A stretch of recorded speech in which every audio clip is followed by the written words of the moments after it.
father dare touch it and say, please, may I have a kiss? Yes, the breeze made me exist. And if you want to get even deeper into this right now, you will look at me and see a big old cloud. That's right, the cloud it took to form the storm, to make the breeze, to shake the leaves, to inspire the lip lock. Yes, a raindrop will pop up out these words. You will heard me right. If you look at me close enough, you will see a dark, stormy night. And what is night? Well, night ain't night without a polar opposite of sunlight. So if you watch the way my hands sway, you'll see the light of day. And every day is a testament to the sediment of the earth's course, ever spinning enormous force. So when you look at me just right, you'll see a spark of the source. But the most fascinating thing about this, and it's true, is that if you look at me just right, you see only what you perceive, how you believe, the space between you and me that creates reality. So when I sing, you can feel it. When I cry, you can heal it. When I speak words, you can be the words I speak by singing with me. Peace, love, free. Peace, love, free. Peace, love, free. Peace, love, free. Peace, love, free. Peace, love, free. Peace, love, free. Peace, love, free. And when I try to fight or run, I only wind up back at square one. And when I think I know what's best for me, fate, she takes me back to exactly where I need to be. And when I am alone and full of fear, I just remember the rising sun always appears. And every day miracles, miracles that I see. Will you take me back? You take me back, you take me back, you take me back to exactly where I need to.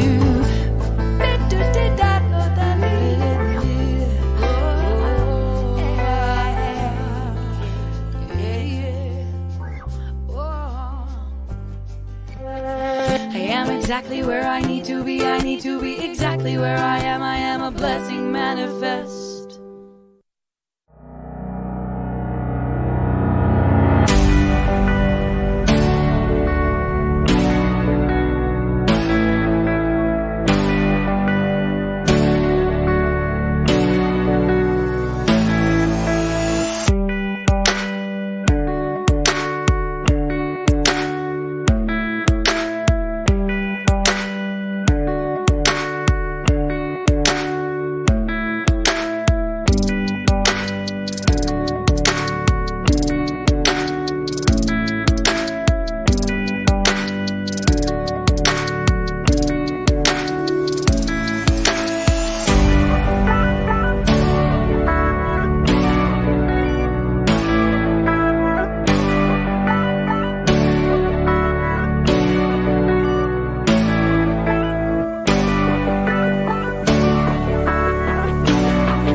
Good morning, good morning, good morning, good morning, Celebration Center and friends, and welcome. My name is Irina Kurashevich, and I'm practitioner here at the center, and I will be the host of the service today.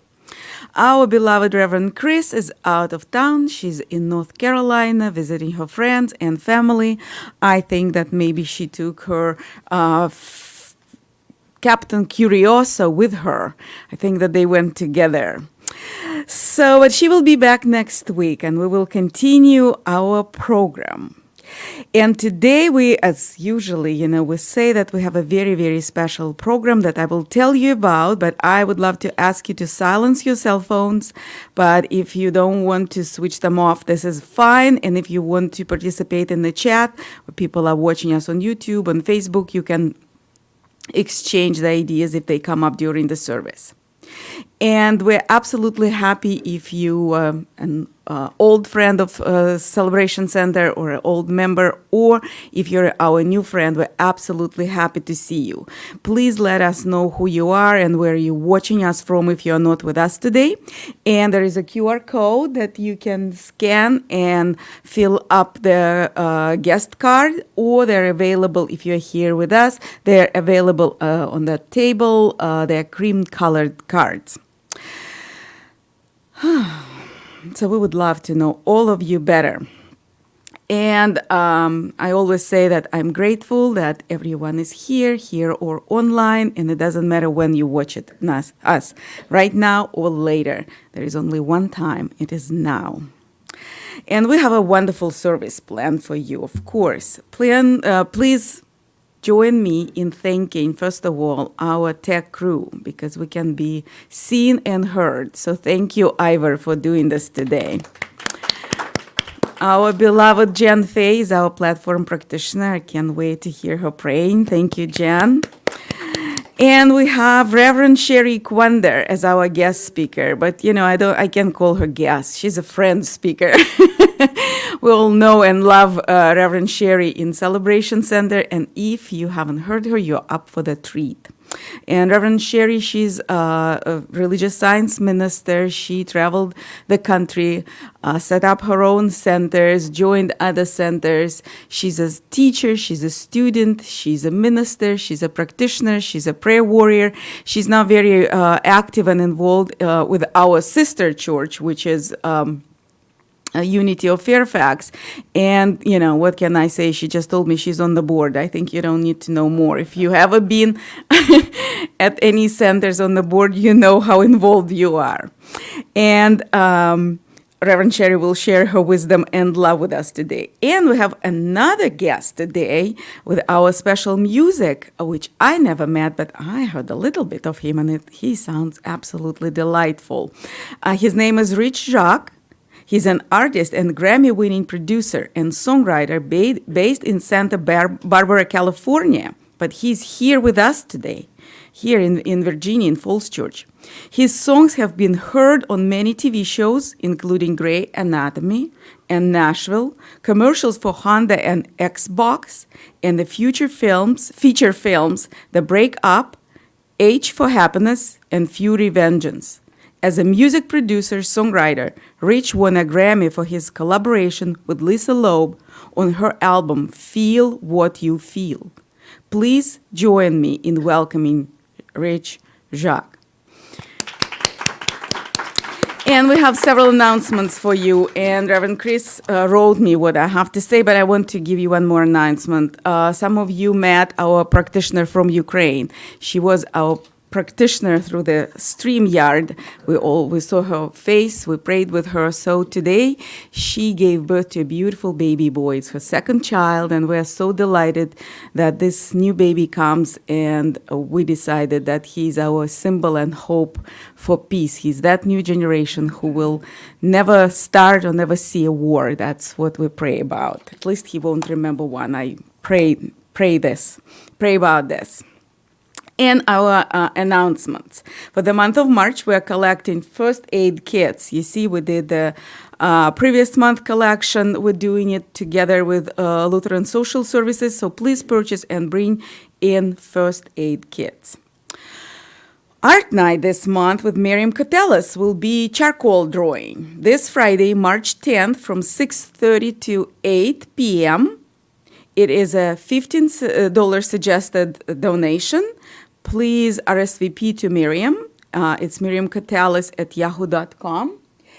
And this is in-person event only. So it is 6:30 p.m. Eastern Time On March 19th, during our hybrid community connection, we will be hosting Art of Living as they offer their introduction to the Sky Breathe meditation.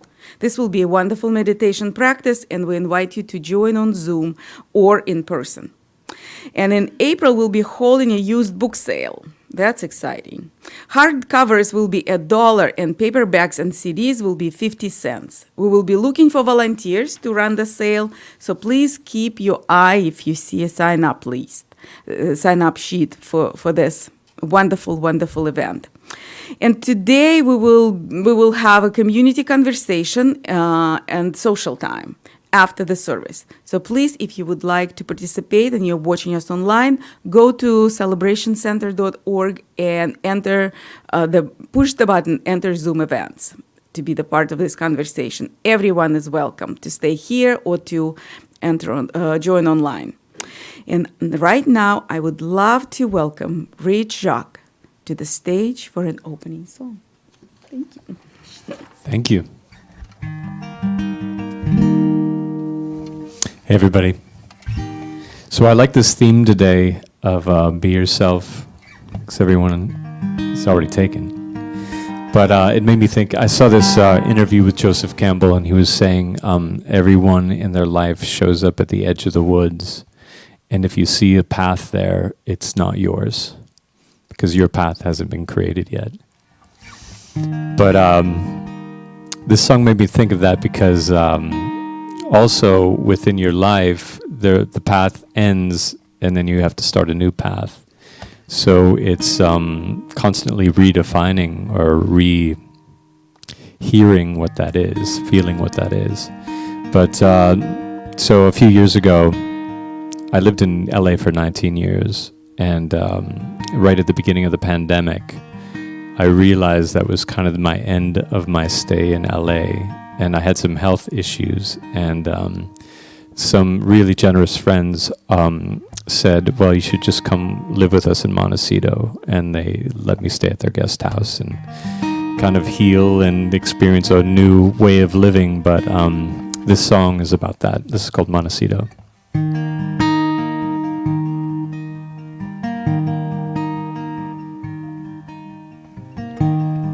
Fell asleep, I thought I woke up from a dream by the sea, palm trees swaying in the breeze, starry skies, and never seen them shine so bright. Paradise. Funny how I thought I lost my heart when I left my place. The coffee shops all look the same, so I told my friends that I'm on my way. Said I'd go to Montecito, the purple flowers and sunburned beach. They seem so far but still in reach, so I told my friends that's where I'll be. Said I'd go to Montecito. La da da da da da da da da da da. La da da da da da da da da da da. Take a drive, classic scenes of days gone by. Fireside, cold nights with you feel so warm. Saved my life. Funny how I thought I lost my heart when I left my place. The coffee shops all look the same, so I told my friends that I'm on my way. Said I'd go to Montecito, the purple flowers and sunburned beach. They seem so far but still in reach, so I told my friends that's where I'll be. Said I'd go to Montecito. La da da da da da da da da da da. La da da da da da da da da da. I lost my heart when I left my place. The coffee shops all look the same, so I told my friends that I'm on my way. Said I'd go to Montecito, the purple flowers and sunburned beach. They seem so far but still in reach, so I told my friends that's where I'll be. Said I'd go to Montecito. La da da da da da da da da da da da da da da da da da da da.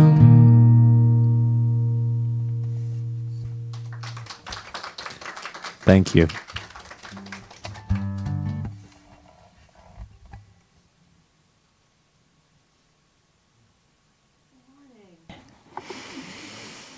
So I'm Jenn Fay, and I'm a practitioner here. And I just want to welcome everyone here in person and online. So if you will join me in saying our vision statement. We are celebrating spirit within and knowing the oneness of humanity. Yes. So our theme today, well, the theme for the month is on authenticity. And so I have a quote from, to me, she's one of the experts on authenticity, Brené Brown. To be authentic, we must cultivate the courage to be imperfect, which means being invulnerable. We have to believe that we are fundamentally worthy of love and acceptance just as we are. Brené has learned that there is no better way to invite more grace, gratitude, and joy into her life than by mindfully practicing authenticity. So I invite you to take a breath and just find yourself relaxing. Just connecting with the breath as we do some conscious breathing together. So this is a 3-part breath. An inhale, a hold, and an exhale. So just doing at your own comfort. Taking an inhale, holding, and exhale. And inhale, hold, and exhale. One more.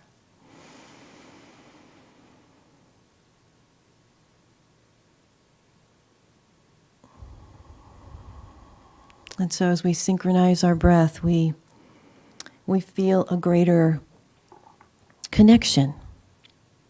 And so I invite you to focus on your heart. Just know that focus allows the electromagnetic field of your heart to expand. And just imagine what goodness there must be in that heart energy. All those divine qualities, all those aspects that allow us to feel good, clear, bright, shining. Feeling the surface beneath you, whatever is supporting your body, and feeling grounded into that surface of support.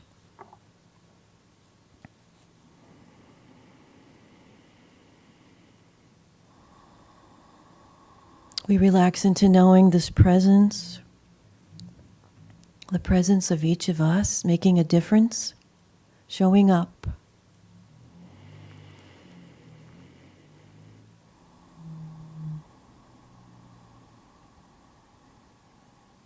And how good it is to just be.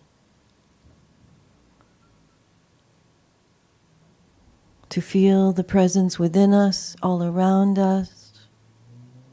To relax letting go of anything other than this moment. Just letting this moment be enough.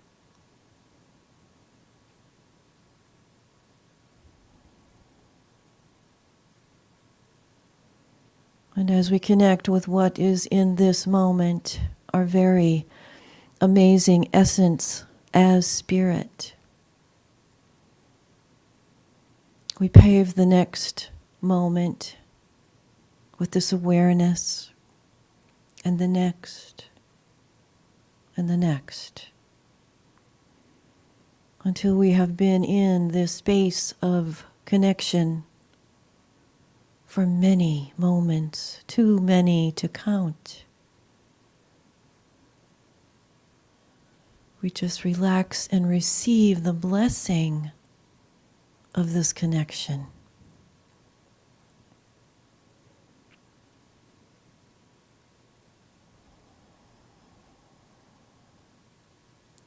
And so we move into prayer.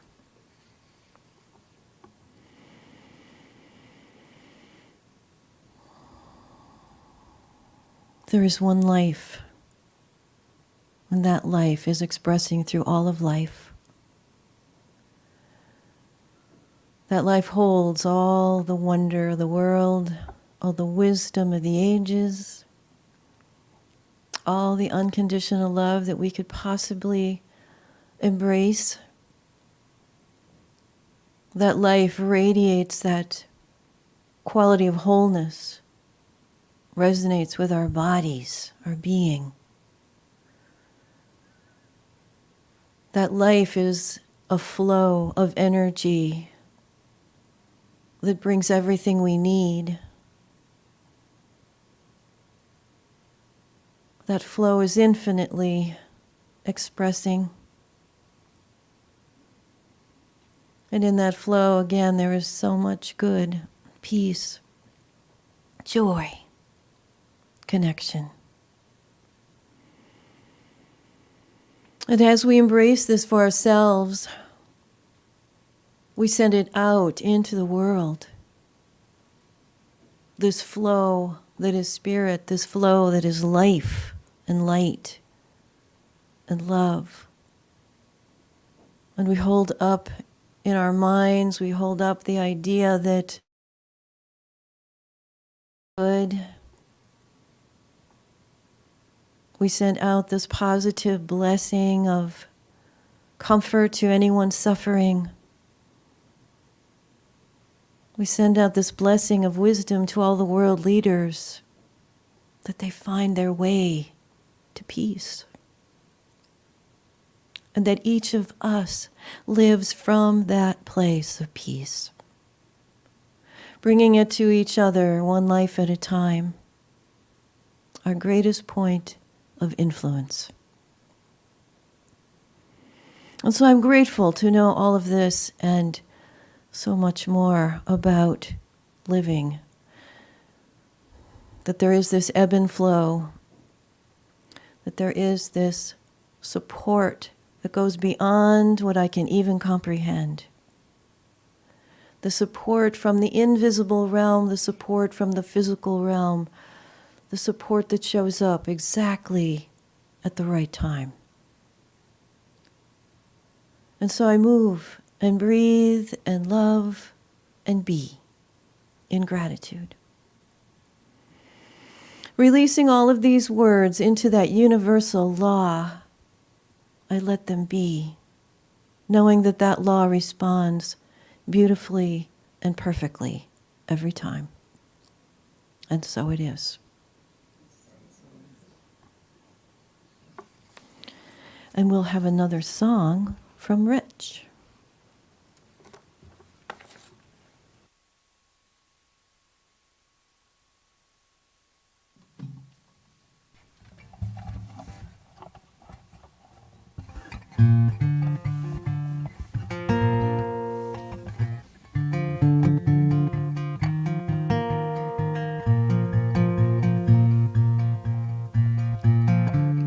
From the moment I first woke, looked Looked in your eyes and I felt home. Couldn't love you even more. Leave a light on at the door.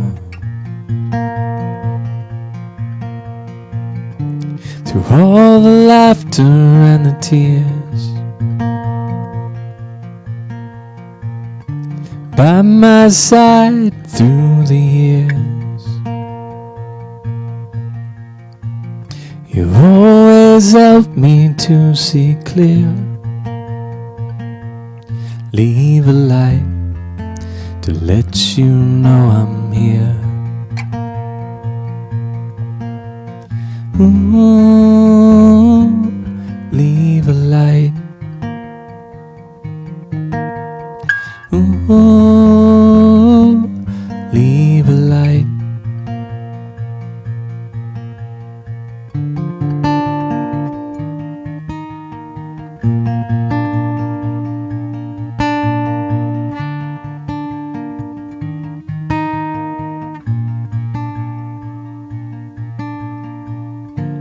From the moment I first woke, I see your light everywhere I go.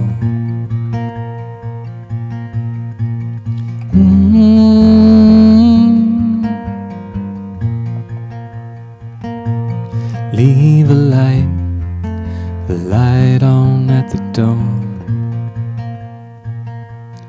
Leave a light on at the door.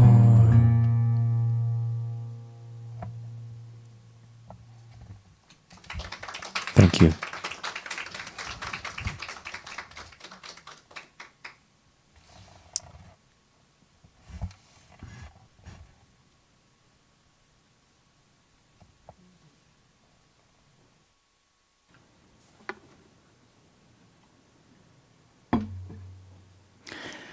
Good morning. Arena just gave me the signal. You know, it's your turn. You can get up there now. Before I get started, I need to take care of a little bit of business. I would like to send some heartfelt love out to my buddy, Terry Murphy. She was the first person, I think one of the first people who invited me here to be a part of Celebration Center. And I will love her forever for that. And know that you are in my prayers and you're in my thoughts and that divine order is in your life. And Rich, I got you beat by a few years. I was in California 30-some years. I grew up here and found my way to California, spent 30 years there, and now I'm back here. And I really enjoyed the song about Montecito because that's where I used to go to recollect myself. I was a valley girl. So, you know, after you become a valley girl and you deal with the valley, you need to go somewhere and clear your head. And somewhere between Santa Barbara and Montecito, I always managed to do that. So thank you for that song and that awareness from me. All right, down to business. In his book, This Thing Called You, Ernest Holmes wrote, "Your soul belongs to the universe. Your mind is an outlet through which the creative intelligence of the universe seeks fulfillment." The title of my talk today is "Everyone Else is Already Taken." It happens, or it actually appears to me, that God absolutely adores individuality within the whole of spirit. Now, I see that. And what I see is that each one of us is an individualized, magnificent expression of God. Now, this means that there are no two things alike. If I'm an individualized expression of God, then there are no two things alike. There's no two blades of grass the same, no two leaves on the same tree the same, No two snowflakes the same, and no two human beings the same. Even those human beings who are so-called identical twins. They are not exactly the same. Therefore, if we spend any of our time searching for another one of us to compare ourselves to, we're not going to find them because everyone else is taken. Oprah Winfrey says that the hardest job in the world is being a parent. She said parents are challenged with the task of keeping their children safe, helping them with the process of socialization, supporting them as they evolve into the expressions of God that they've come here to be. For children, this process can involve a lot of things that are going on around them. Things such as hearing, "Stop that. Don't do that. Give that back. Why can't you be more like so-and-so? Listen, I don't like that. I don't want to see it again." Children hear a lot of that as their parents are bringing them into this consciousness of socialization and then bringing them into this idea of being able to communicate and be a part of. The author Don Miguel Ruiz refers to this process as domestication. It's like housebreaking your dog. Let's domesticate my kids. The authentic needs of each of us, the authentic needs of children, young spirits, may become less important than how we need them to be in order to fit in. Our Anglo-Saxon Protestant culture here in the United States is an interesting observation if we bother to take time to look at it. I was looking at it, thinking about it the other day. Our society has spent decades struggling to force people to fit in. When the Pilgrims sailed here to the New World, my understanding was that they were running away from what they considered a tyrannical monarchy, servitude, slavery. They wanted to go to a new world where they could be free to make their own decisions, make their own laws, their own rules, to be free of a monarchy. Well, what did they do? They came here and they brought their old ways with them. Their old ways of living came here. And they began to build their so-called new world based on the same old limited hierarchies that they claim to be running away from. To this day, people are striving to meet that so-called American dream. The privileged of society are still striving to push everyone to live up to their standards, the same standards of etiquette, the same standards of behavior, the same standards of spiritual recognition, the same standards of limited thinking. They worked hard to keep minorities steadfast in a state of inequality, a state of servitude, a state of slavery. It still goes on. And the privileged few, they continue to expect their privileged few peers to do the same thing. fit in to this dynamic that we have set up. Ernest Holmes wrote, "To suppose that God could make man as an individual without leaving him to discover himself would be to suppose an impossibility." God put us here. God gave us that which we require to experience all that God is. And to suppose that we wouldn't do that would be an impossibility. At the temple of Apollo at Delphi, it is inscribed on the wall, "Know thyself." Now, as we grow, as we discover that our light has been hidden behind erroneous beliefs and identities that we've picked up along the way, some of these ideas and these limitations cause us to shrink back from living out loud. They cause us to shrink back from expressing our creative interpretations of our lives. Now, it doesn't always feel safe to live authentically.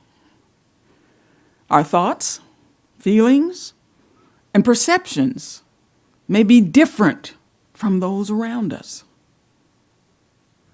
And we learn pretty quickly that if our ideas and creativity are too far from the standards, we may be standing out there in the light all alone. It's interesting. I had an instructor somewhere along the road of my spiritual study. And the instructor posed a question for us to consider. The question was, what was the one thing that you got in trouble for a lot when you were growing up as a kid? Think about it a second. What was the one thing you did as a child that you consistently got in trouble for?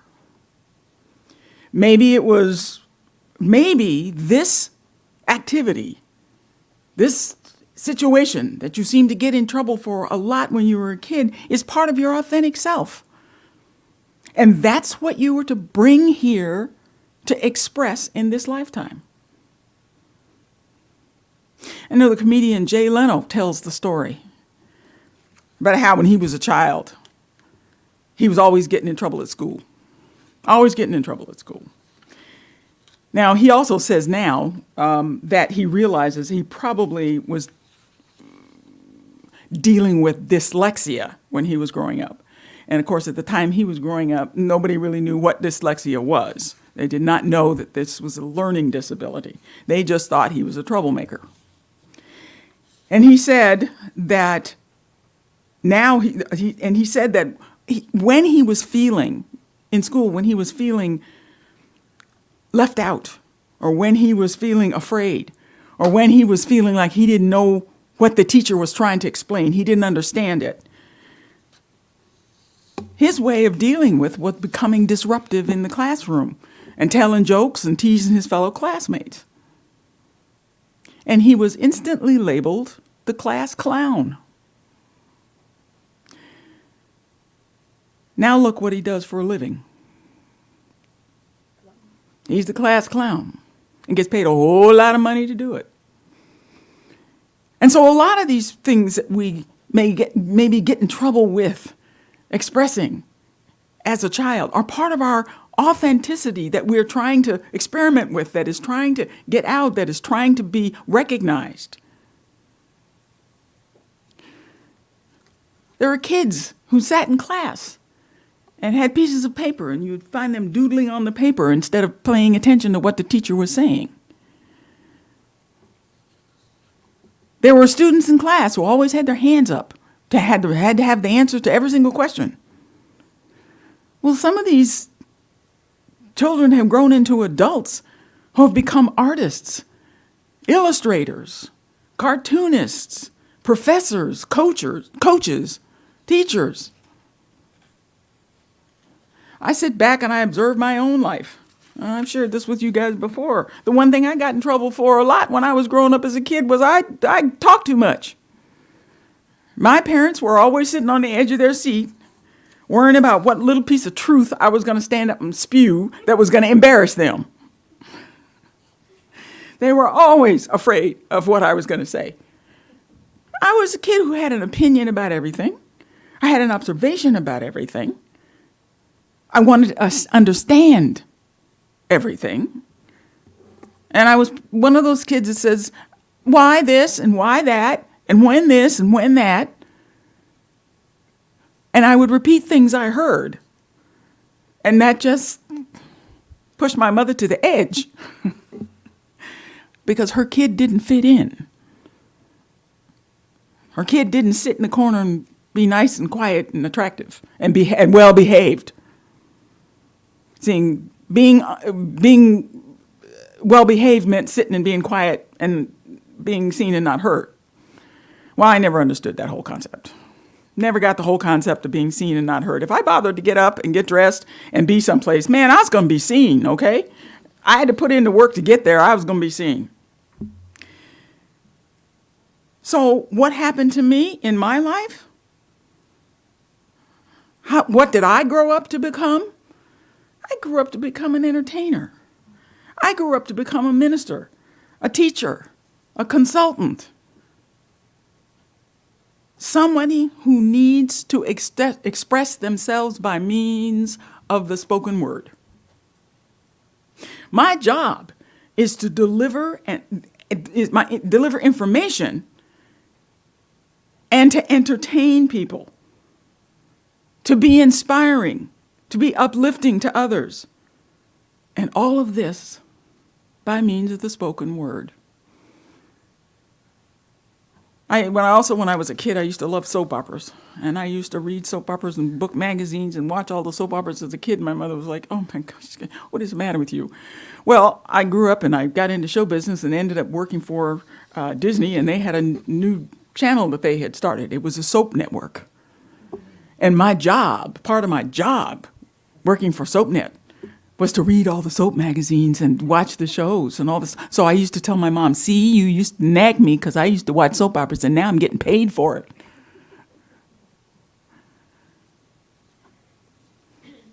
Now, what we also must remember as we grow, we must learn to cultivate compassion for ourselves. It does not always feel good to live authentically. Our thoughts, our feelings,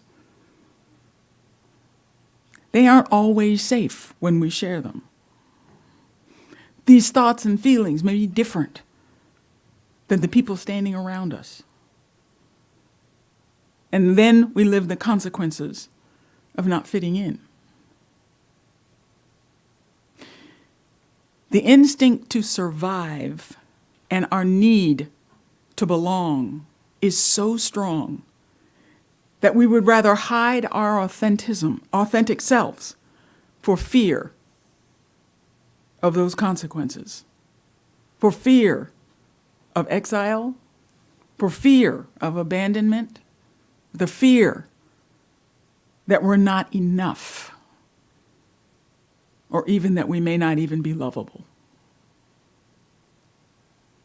I know when I was pastoring my church in Alabama, when I was there for 7.5 years, I used to find myself saying, sometimes out loud, that my personality was too big for that town. Now, I was in Mobile, Alabama. Mobile had a population of 300,000 people. And I used to describe Mobile as a small town with a lot of people. And I was too big for that town. My thoughts, the way I expressed myself, my spiritual awareness. Because I noticed when I got down there, when you meet somebody new, You introduce yourself and they introduce themselves. And the next question is, what church do you belong to? The immediate need to have someone fit in. And if you didn't belong to the right church, oh well, depending on how long you stood there to talk to them, there were consequences. So for me, I knew as time went on that my personality a little too big for this town. So I never totally felt at home. I was there doing what I was supposed to do. And there were people learning and growing spiritually by means of me. But I discovered that I was the fish out of water. We must be willing to have compassion for ourselves. We must love ourselves some more every day. Love who we are. As we are gaining confidence in who we are, we get to remember that we're all God. We're all God, and God is always in God's perfection. There is nothing broken about God. Therefore, there is nothing broken about us. In those times when we felt that we weren't necessarily in the right place, we get to remember that Spirit is ever present within us and will guide us to the next place. It's impossible to be seen if we hide. It's impossible to belong if we do not welcome others into our circle. In order to cultivate authenticity and no longer hide the parts of ourselves that we were afraid for others to see, our vulnerability is required. Vulnerability is required. And with everybody else being taken, it takes courage to be who you are. It takes courage to stand in your power. Now, I'm not saying this is not scary, because it can be. It can feel like a risk, because it is. And the outcome is not within our control. We don't know how other people are going to react or other situations are going to react to us. Courage will support us when we take those risks. Trying something new, trusting another with our hearts or our story, or when we need to stand in a place and speak the truth. I was watching TV. Of course, I will always have the dregs of Hollywood in my heart. And I was watching a movie the other night. It was a Julia Roberts movie. Some of you may have seen it. And if you haven't, if you have nothing else to do one day, take an opportunity to take a look at it. The movie's entitled Mona Lisa Smile. It's a Julia Roberts movie. And the movie took place in 1953 and 1954. And Julia Roberts played a character by the name of Ms. Watson. And she was a graduate of UCLA and had received her master's degree in art history. And her heart's desire, once she received that degree, was to find a job, get a job teaching at Wellesley. She wanted to move across the country, from California to Massachusetts, to teach at Wellesley. She wanted to experience being in an environment with what she referred to as being the smartest women in the country. She was so excited to move across country and see how these women were using their education, their creativity, their intellect to step out and contribute to the world. Well, what did she find when she got there? She found that the school with the smartest women in the world, these women were struggling to fit into a dynamic of getting their degree, finding a husband, and starting a family. Few of them seem to have had plans to use these degrees in any sort of way that is authentic to themselves, to create careers for themselves, to create an opportunity to discover more about themselves. Now, Julia Roberts' character was doing her best. She discovered that ideas about helping these women see outside the box that they were living in, it was met with all kinds of resistance. Met with resistance from every single front. She was told by the headmistress that Wellesley is all about tradition.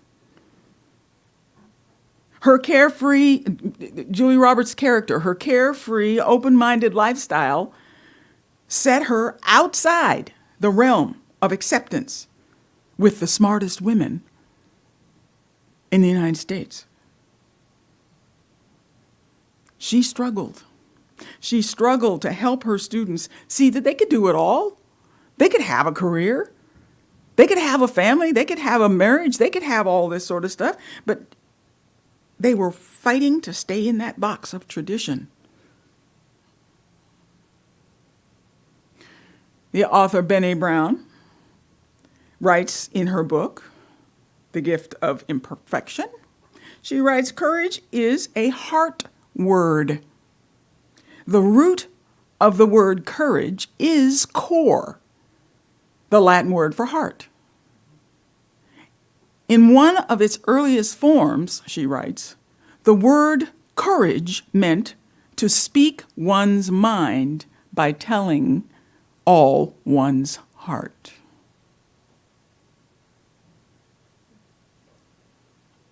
So are we ready to love ourselves some more? To recognize in the strangest of times, the times where we feel that we may not, that our personalities may be too big for that room. In the times when we're called the class clown. In the times when we're fighting and struggling to stay in the box of tradition. Can we love ourselves some more? Some of the ways that we can do this process of loving ourselves some more. Brené Brown offers a definition of authenticity for us to work with. And she says authenticity is the daily practice of letting go of who we think we are supposed to be and embracing who we are. I was supposed to grow up, when some of you guys have heard me talk about Southern Etiquette University. I was supposed to be a graduate of Southern Etiquette University. I was supposed to be that woman who was prim and proper and educated, but to be seen and not heard. That didn't work. So, did not work for me. So I had to love myself some more when I was being criticized for being out of that box. So how we can continue to grow ourselves, to love ourselves through learning more about ourselves. We can do self-inquiry. We can go to Montecito. We can sit on the beach. We can just take in God all around us and recognize and know that we are part of all that is. We can do journaling. We can experience therapy. We can create a spiritual practice for ourselves each day. Pick up our Science of Mind magazine and read. Open the textbook, the Science of Mind textbook, and just close your eyes and pick a spot and read. Meditate. Pray. Talk to your practitioner for spiritual mind treatment. All of these things support us in loving ourselves some more. We are God's perfect, shining light every day. Let go of judgment, criticism of yourself. You are always in your perfection because there is no one else to compare yourself to, because everybody else is taken. With God, all things are possible, and so it is.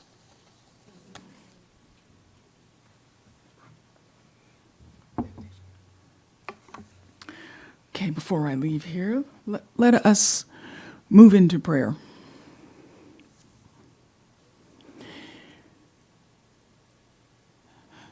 I am that I am,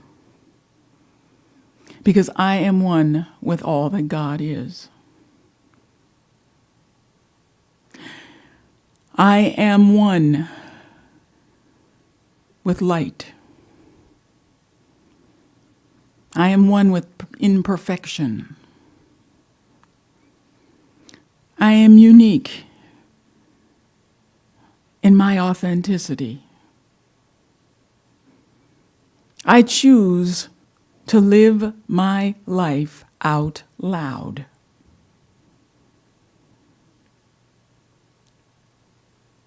I know here and now that I am constantly guided, directed, inspired, prospered, and blessed in all that I choose to do. I know that Spirit is divinely helping me put one foot in front of the other to move beyond grief,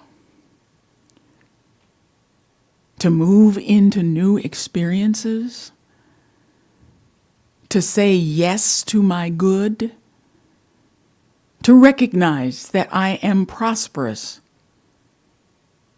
For there is no such thing as poor and sick in God. God is that wholeness, that perfection. God takes care of us. God provides for us. And I know as we bear witness to what we might deem very ugly behavior in this world, war, earthquakes, tornadoes,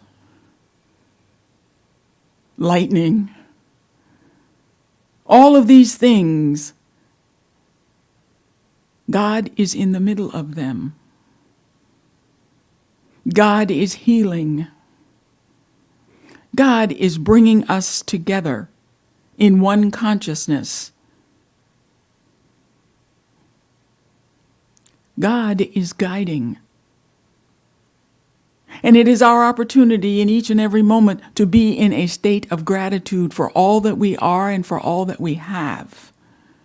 For as I live in a state of gratitude, my consciousness is open to receive more, to accept more of my good.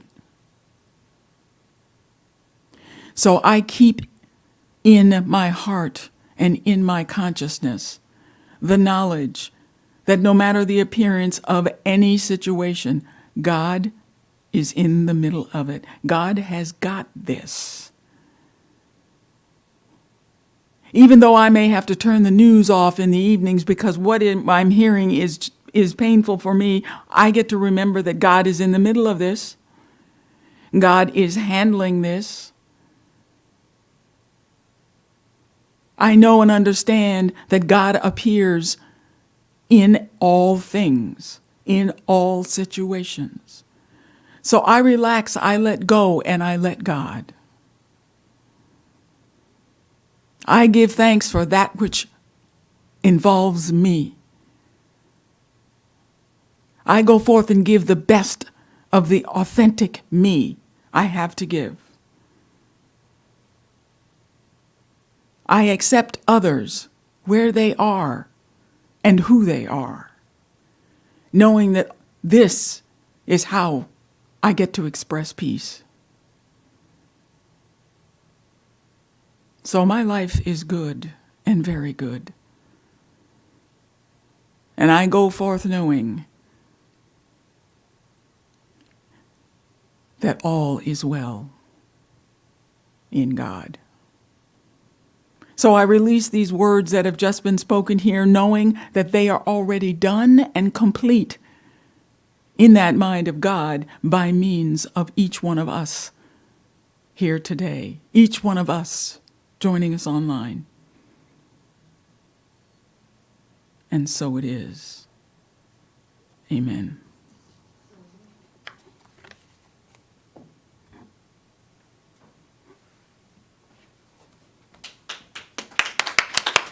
Thank you, Reverend Sherrie. Thank you so much. And I invite Rich to bless us with his talent again.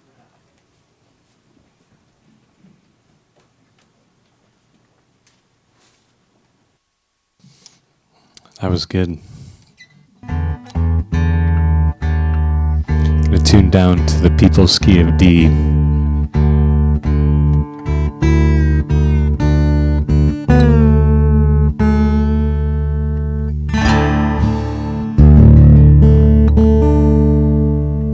So I've been a nomad for the last 2 years, just traveling around the world. And it's a really interesting perspective once you go to a lot of poor places and then you're back in the West.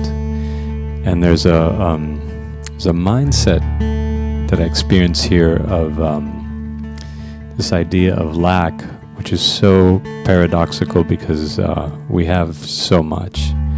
And then you go to some of these places where people have nothing and they're fine. They don't have a sense of lack, but it really illustrates, it's just a mindset. But this song is about that. It's called Everything We Needed.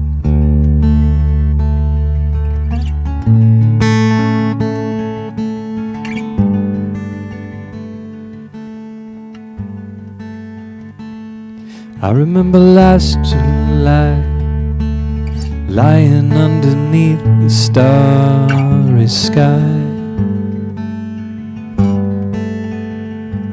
You remember feeling scared, wondering what the world was all about.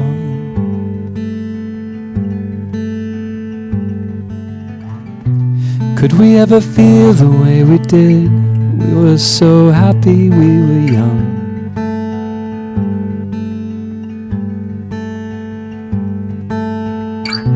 Was so easy, we were kids.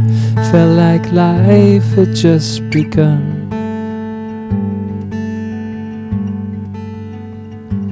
Even in the worst of times, we could always seem to find everything we needed. Living in the best of times, fighting with the voices in our minds. If only we could see it. Can you see it?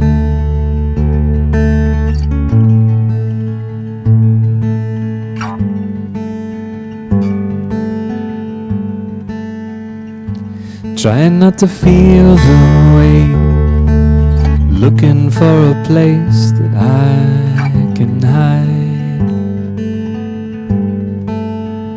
Make peace with yesterday, take it on, leave it all behind.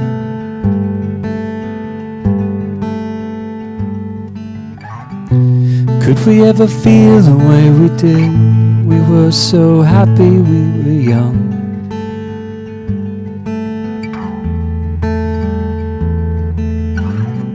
Was so easy, we were kids. Felt like life had just begun.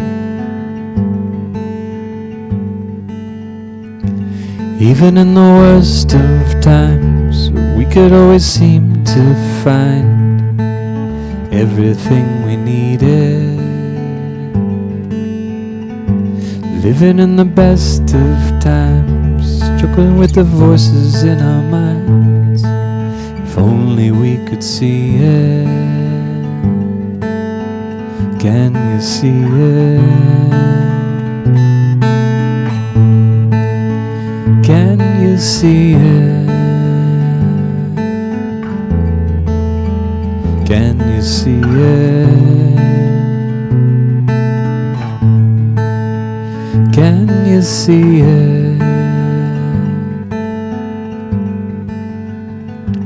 Even in the worst of times, we could always seem to find everything we needed.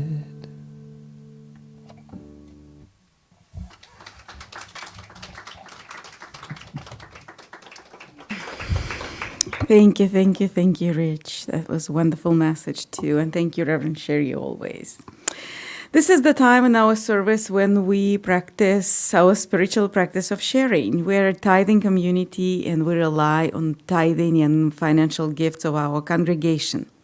And so please know that your presence, as well as your love and your skills and talents, is an absolute gift, and we appreciate it and very, very grateful.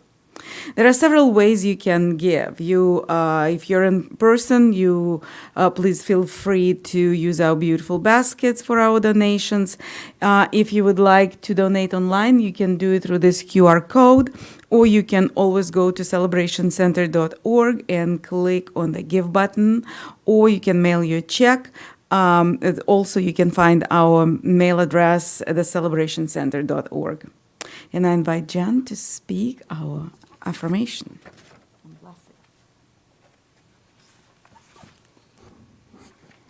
Please join me in our offertory affirmation.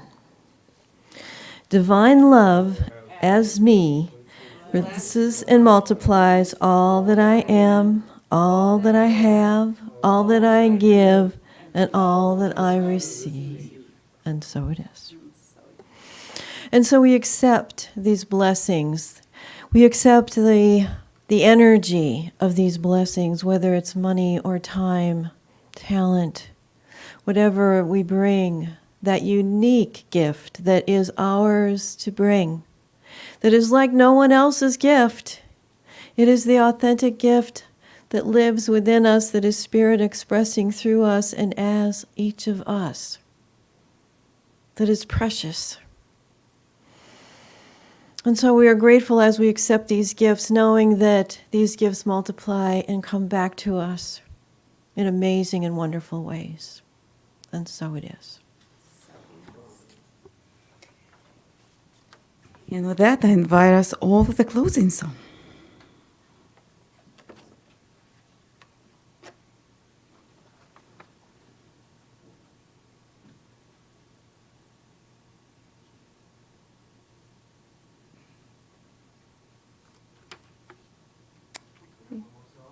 Yes. Yes. I was waiting for Ivor to wave to me. I know that it's not me who is performing the final song.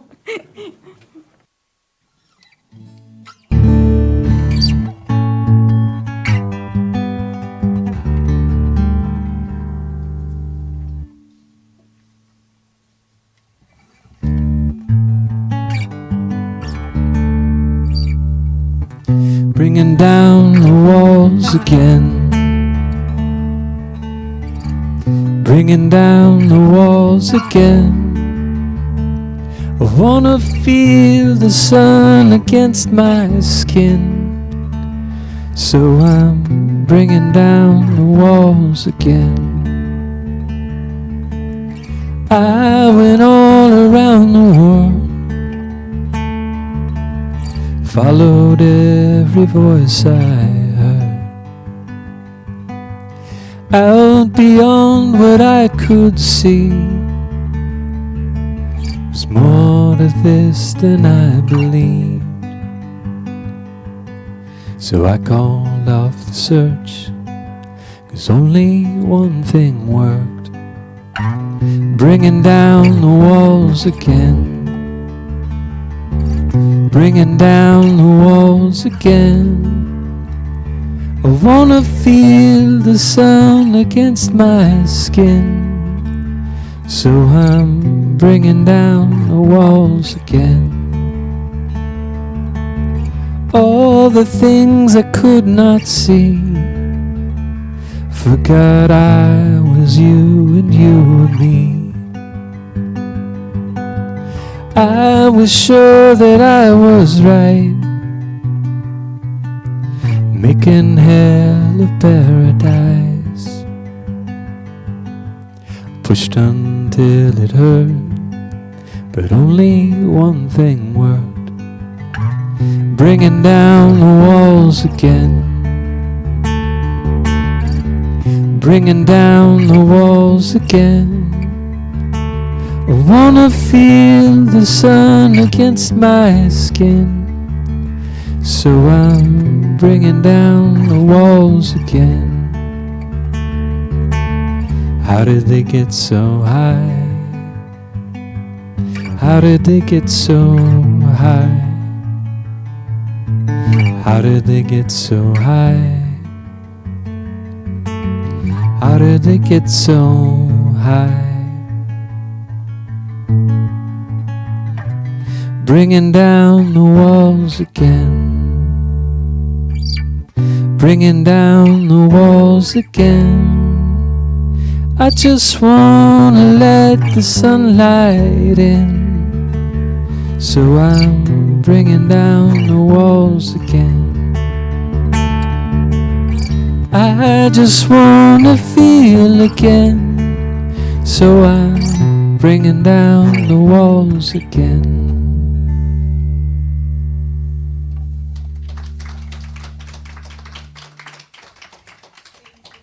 Much, Rich. Thank you. So we heard a message today: bring the walls down and get more compassion toward yourself. Isn't that wonderful? That's so cohesive. With that, we would love to close our celebration together and to thank all of us who came or who switched on your computer and decided to spend this time together.